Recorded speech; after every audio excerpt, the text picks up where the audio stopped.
Bismillah ar-Rahman ar-Rahim. Shafkat Mahmood, Minister of Education, Tariq Banouri, Higher Education Chairman, Ministers, distinguished guests. First of all, welcoming our guests from abroad, and at the same time apologizing to them that I want to speak on this subject in Urdu, because this subject is very close to my heart, and I want the people of Pakistan to hear my thoughts, and most of them can't understand English. So میں سب سے پہلے تو کہ کیوں prime minister house کو ہم ایک university بنا رہے ہیں، میں پہلے یہ ذرا اس کو ایڈریس کرنا چاہتا ہوں. سب سے پہلے ایک کلونیل لیگسی جو میں پہلی جنریشن تھا پاکستان کی جس نے ایک آزاد ملک میں پیدا ہوئے، اور ہم بچپن سے یہ بڑے بڑے گورنر ہاؤس کی دیواریں دیکھتے تھے لاہور میں، بڑا گورنر ہاؤس، اور ایک ذہن میں ہمارے یہ تھا کہ جو حکمران ہیں وہ ایسے ہی رہتے ہیں اور باقی لوگ دیواروں کے باہر رہتے ہیں. میں پھر انگلینڈ گیا 18 سال کی عمر میں کرکٹ کھیلنے، پھر یونیورسٹی گیا. تو جب میں نے انگلینڈ میں دیکھا حکمران کیسے رہتے ہیں تب میرے میں تبدیلی آئی. انگلینڈ کے اندر 10 ڈاؤننگ اسٹریٹ، ایک سادہ سی بلڈنگ، ایک اس کے اندر وہ ٹونی بلیئر جب پرائم منسٹر تھا تو اس کا تیسرا بچہ ہو گیا، ایک ایکسٹرا کمرہ بنانا پڑا. اور یہاں محلات اور رہن سہن اور وہ ملک جو کہ 50 اس وقت دنیا کے جو مسلمان ملک تھے ان کا کمبائنڈ جی ڈی پی ایک برطانیہ کے برابر تھا. تو ان کے حکمران کیسے رہتے تھے، اور ہمارے بدقسمتی سے جب آزادی بھی ملی تو ہمارے حکمران کیسے رہتے تھے. یعنی کسی نے بھی جب آزادی ملی ہمیں تو سوچا نہیں کہ ہماری اکثریت ملک میں ان کو تعلیم چاہیے، ان کو ہسپتال چاہیے، ان کو ون ورڈ ہیومن ڈیولپمنٹ چاہیے. لیکن وہ عوام میں اور حکمرانوں میں جو بھی آیا اسی طرح کا شاہانہ لائف سٹائل. انگریز نے جب ہمارے اوپر حکومت کی تھی تو وہ یہ بتانا چاہتا تھا کہ میں حکمران ہوں. کلونیلزم کے اندر ایک اگر ایک چیز نہ ہو تو کلونیلزم سروائیو نہیں کرتی. کلونیلزم میں جو کلونیل ہوتا ہے وہ اپنے آپ کو سپیریئر سمجھتا ہے، اور جو کالونائزڈ ہوتا ہے وہ اپنے آپ کو انفیریئر سمجھتا ہے، اور تب ہی کلونیلزم چلتی ہے. اس لیے افغانستان میں کوئی حکومت نہیں کر سکا آج تک، کیونکہ وہ مانتے ہی نہیں ہیں سپیریئر. بدقسمتی سے ہندوستان کی جو تاریخ تھی، لوگ اپنے آپ کو سمجھتے تھے کہ جو حکمران آیا وہ ہمارا سپیریئر ہے. تو یہ جو ہمارا ایک کلچر چلا، اور میں نے اپنی پاکستان کے ساتھ ساتھ ہی بڑا ہوا، اور میں اگر یہ کانٹراسٹ نہ میں برطانیہ جاتا اور نہ ایک آزاد ملک کو، آزاد لوگوں کو فنکشن ہوتے دیکھتا، تو میں نے بھی آج یہاں پرائم منسٹر ہاؤس میں بڑے بڑے لانز اور یہ بڑے بڑے کمروں میں نے بھی یہاں رہنا تھا اور سمجھنا تھا ایسے ہی ہوتا ہے. ایسا نہیں ہوتا. اس لیے نہیں ہوتا کہ ہماری ہیومن ڈیولپمنٹ یعنی انسانوں کے اوپر جب ہم پیسہ خرچ کرتے ہیں، ہم اب پہنچ گئے ہیں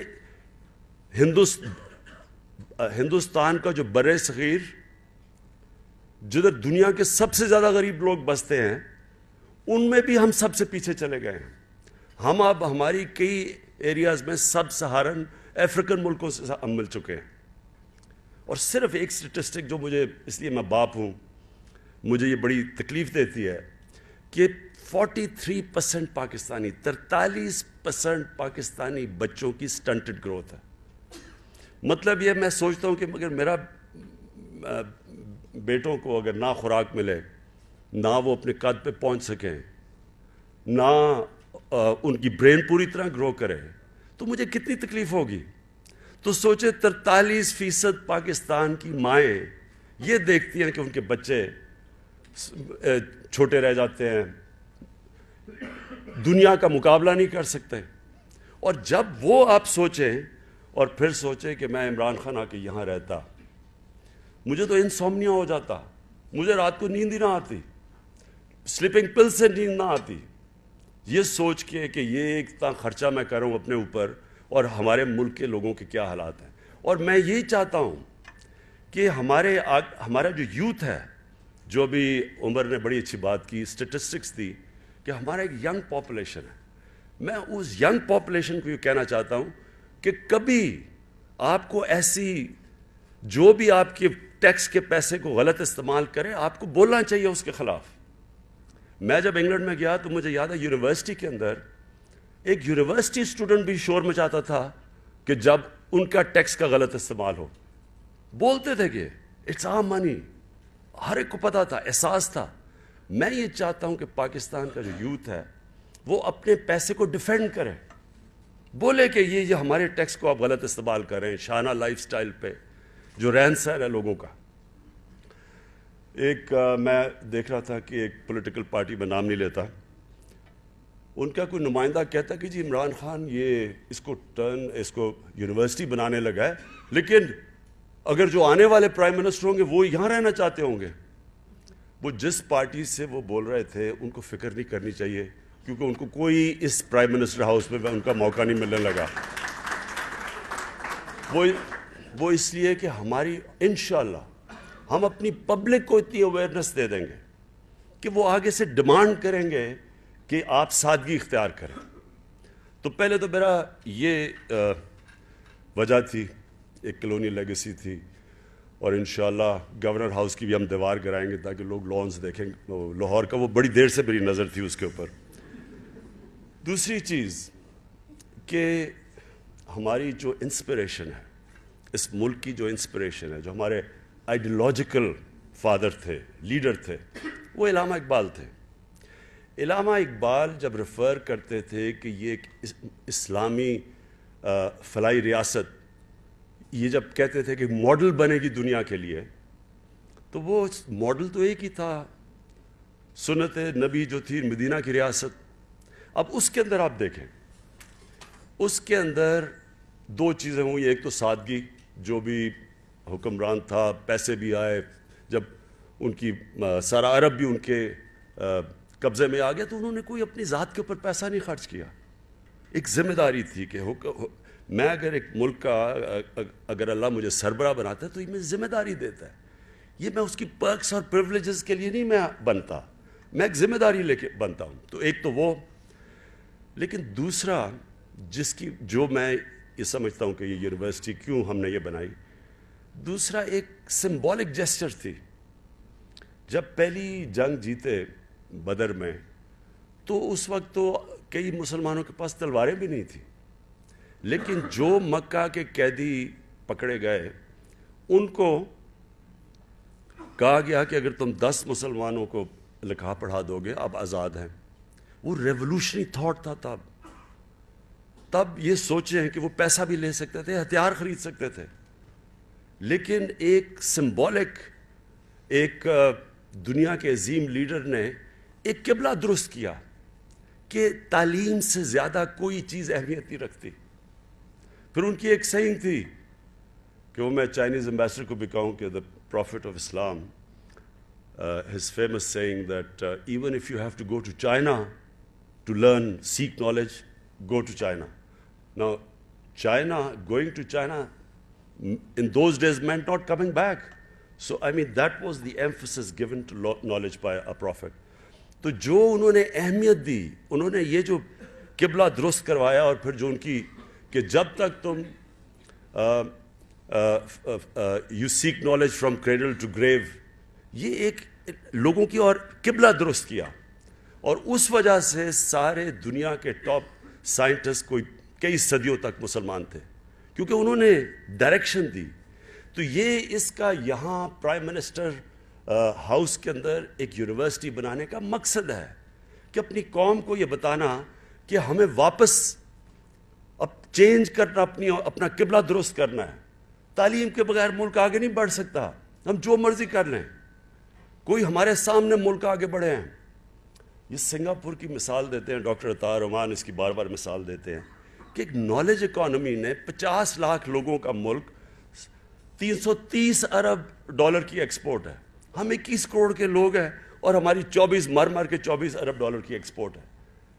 کیونکہ ایک وہاں بھی ویژنری لیڈر آیا ان کا، لی کوان یو، اس نے بھی تعلیم کے اوپر زور دیا اور گورننس کے اوپر، ہیومن ڈیولپمنٹ پہ. ماڈل ایک ہی ہے، جو بھی معاشرہ آگے بڑھا ہے اس نے تعلیم پہ زور دی اور انسانوں کی ڈیولپمنٹ پہ زور دیا. جو مدینہ کی ریاست میں انہوں نے تعلیم کے اوپر زور دیا اور جو زکوٰۃ کا کانسیپٹ نکالا کہ پیسوں والوں سے پیسہ لے کے غریب پہ خرچ کرو، غربت ہٹاؤ. یہی چائنا کا ماڈل ہے. چائنا نے جو آج ان کی ترقی ہے، یہ جو بتا رہے ہیں 30 سال پہلے ہمارے انڈیکیٹر سارے ہمارے ساتھ تھے، وہ آج وہ کہاں چائنا پہنچ گیا اور کس تیزی سے جا رہا ہے. کیونکہ ان کی بھی لیڈرشپ نے یہ ریئلائز کیا کہ اگر آپ کے ملک میں اتنی غربت ہے، ایک چھوٹے سا طبقہ پیسہ بنا لے وہ ملک ترقی نہیں کرتا. ایک قوم جب تک اپنے نچلے طبقے کو اوپر نہیں اٹھاتی، جو کہ مدینہ کی ریاست میں ہوا تھا. اور یہ چائنا کی جو مثال ہے یہ ہمارے لیے بڑا انکریجنگ ہونی چاہیے کہ ہمارے سامنے وہ اوپر گیا. چلیں ویسٹرن ڈیموکریسیز تو پہلے کی آگے نکلی ہوئی ہیں، لیکن یہ تو ہمارے سامنے آگے گئے ہیں. تو اس لیے یہ یہاں جو آئیڈیا یونیورسٹی بنانے کا تھا وہ یہ تھا کہ ایک ملک کو پیغام دو، ایک اپنا قبلہ درست کرو کہ ہم نے تعلیم کو زور دینا ہے. اور یہ ایک خوبصورت جگہ پہ جو سب سے مہنگی ریل اسٹیٹ ہے پاکستان میں، ادھر ہم اس کو یونیورسٹی میں کنورٹ کرنا چاہتے ہیں. لوگوں کو پیغام دے رہے ہیں کہ اس کو پرائرٹیز اس گورنمنٹ کی اور اس قوم کی ہونی چاہیے تعلیم، اور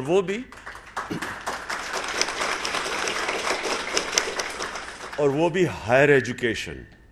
اور یہ بڑی اچھی بات کی، یہ سینٹر آف ایکسلنس ہونا چاہیے. میں نے جب شوکت خانم کینسر ہاسپٹل جب ہم نے بنایا تو ساروں نے کہا کہ کیسے ایک کینسر ہاسپٹل ہوگا جس کی بڑی ویژن تھی کہ غریب لوگ کینسر کا علاج نہیں کروا سکتے تھے، تو کیسے آپ 70% سے زیادہ غریبوں کا ایک ہاسپٹل میں علاج کریں گے، جو دنیا میں کوئی ایسی مثال نہیں ہے. تب بھی میرا یہ ایمان تھا کہ اگر وہ سینٹر آف ایکسلنس ہوگا تو علاج لوگ پیسے دیں گے اس کو.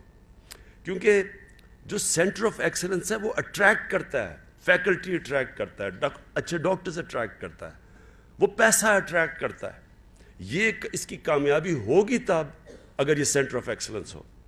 اور سینٹر آف ایکسلنس کا مطلب یہ ہے کہ اس کی کوئی گورنمنٹ انٹرفیرنس نہیں ہوگی، یہ ایک اٹانومس ہوگا، یہ میرٹ کے اوپر چلے گا. جو آج شوکت خانم چلتا ہے، ایک بورڈ ہے، میرٹ پہ ہے، کوئی کسی کی سفارش نہیں لی جاتی، ایک انسٹیٹیوشن بن چکا ہے. یہ بھی انشاءاللہ انہی لائنز پہ ایک انسٹیٹیوشن بنے گا. اور جو میرا پیشن ہے وہ ہے نمل یونیورسٹی. وہ پہلی دیہات کے اندر ایک یونیورسٹی، پرائیویٹ سیکٹر کی یونیورسٹی بنی ہے. کوئی اس سے پہلے مثال نہیں ہے، کیونکہ فیکلٹی نہیں جاتی تھی. کیوں وہاں فیکلٹی ہے؟ کیونکہ سینٹر آف ایکسلنس وہ بن رہا ہے. وہ جو ڈاکٹر عادل وہ گڈ سے کوشش کر رہا ہے اوپر جانے کے لیے، وہ میڈیوکر نہیں ہے. یہ بھی ہم نے اس کو بھی ہم نے گڈ سے شروع، تو اوبیسلی اچھی سٹینڈرڈ سے شروع ہوں گے، اس کو مینٹین کرنا بڑا مشکل ہوتا ہے. ایک دفعہ ہم شروع پر، کیونکہ اس پہ تو پوری میری بیکنگ ہوگی آپ کو، اور ہم پورا اس کے اوپر زور لگائیں گے، اور انشاءاللہ فنڈنگ بھی اویلیبل ہے اس کے لیے. اس کو ہم نے شروع ہی کرنا ہے ویری گڈ سے، ایکسلنس نہیں، ویری گڈ سے ہم نے ایکسلنس کے اوپر جانا ہے. اور یہ میں جو انویزج کرتا ہوں نا، میری جو اس کے اوپر ڈاکٹر بنوری، جو میری اس کے اوپر جو ڈریم ہے وہ یہ کہ وہ جو ایک دفعہ ایک اپنے وقت کی، جب ہمارا اسلام کا سویلائزیشن اپنے عروج پہ تھا، تو ایک خلیفہ ہارون الرشید نے ایک بنایا تھا ہاؤس آف وزڈم، بیت الحکمہ. وہ ایک بہت بڑا کانسیپٹ تھا. ساری دنیا سے مینیوسکرپٹس لے کے آئے، ایرسٹوٹل کے، گریکس کے، سارے ان کو ٹرانسلیٹ کیا عربک میں. اور وہ جو سینٹر تھا وہ ایک ریسرچ سینٹر تھا پہلا، اور بہت بڑا کانسیپٹ تھا. تو یہ میں انویزج یہ کرتا ہوں کہ یہ آپ اس طرح کا ایک بنائیں گے جدھر انٹریکشن ہوگا ساری دنیا سے، اسکالر سے. اور یہ جو ابھی بڑی اچھی بات کی کہ جو ہمارے اوورسیز پاکستانیز ہیں، جدھر ہم نے ایک کیا کہوں، کرپٹ سسٹم، ایک سسٹم نے جو ریٹریٹ کر کے ایکسلنس سے، جو ایک ریجیکٹ کرتا ہے کوالٹی اور انوویشن اور تھنکنگ، ہم نے ان کو ایکسپیل کر دیا اپنے ملک سے باہر. ہمارے بہترین برینز آج باہر بیٹھے ہوئے ہیں، ان کو ہم نے اٹریکٹ کرنا ہے یہاں. اور اس لیے بھی یہ امپورٹنٹ تھا کہ ایک بڑا خوبصورت سا ہمارا علاقہ ہو اور جس میں لوگ آنا چاہیں. ایک ایسی جگہ ہو پاکستان کی پرائم ریل اسٹیٹ جس میں لوگ آنا چاہیں. میں ڈاکٹر بنوری، میں جو آنریبل وائس چانسلرز آئے ہوئے ہیں، میں آپ کو اشور کرنا چاہتا ہوں کہ ہم آپ کے پوری سپورٹ کریں گے ہائر ایجوکیشن کی، اور اسپیسیفکلی ہائر ایجوکیشن کی. اسپیسیفکلی یہ جو اب دنیا جدھر جا رہی ہے، جو بڑا اچھا عمر سیف نے آگے باتیں کی، اور ڈاکٹر طاہر بیٹھے ہوئے ہیں جن سے ہماری ڈسکشنز چل رہی ہیں ٹیکنالوجی کی طرف، اور خاص طور پہ آرٹیفیشل انٹیلیجنس کی طرف. میں یہ چاہتا ہوں کہ یہ کلائمیٹ چینج جو کہ بہت بڑا ایشو ہے پاکستان کا، وہ بھی ایڈریس ہوتا رہے، جو ہمارے چیلنجز ہیں، لیکن ساتھ ساتھ جدھر دنیا اب جا رہی ہے، یہ بڑی اچھی ایک اپرچونٹی ہے ہمارے لیے. ینگ پاپولیشن ہے، اپرچونٹی ہے، تو اس کے اوپر ہم یہ وہ سینٹر بنیں. اور میں باقی یونیورسٹیز، آبویسلی ہم نے سارا باقی یونیورسٹیز کا بھی اسٹینڈرڈ ریز کرنا ہے. مجھے پتہ ہے کہ اس وقت ہمارا فنڈز کا ایشو ہے، ہمیں پتہ ہے کہ ملک میں اس وقت ایک فائنینشیل کرائسس ہے. یہ زیادہ دیر نہیں رہے گا. قوموں کی زندگی میں آتی ہے اونچ نیچ، ہم تھوڑا ذرا مشکل وقت میں ہیں، لیکن میں آپ کو یہ یقین دلاتا ہوں کہ جو ہماری اب اکاؤنٹیبلٹی ڈرائیو چل رہی ہے، جس بڑے ڈاکو سے پیسہ پکڑیں گے وہ سارا ہم چینل کریں گے تعلیم کی طرف، ہائر ایجوکیشن کی طرف اسپیشلی.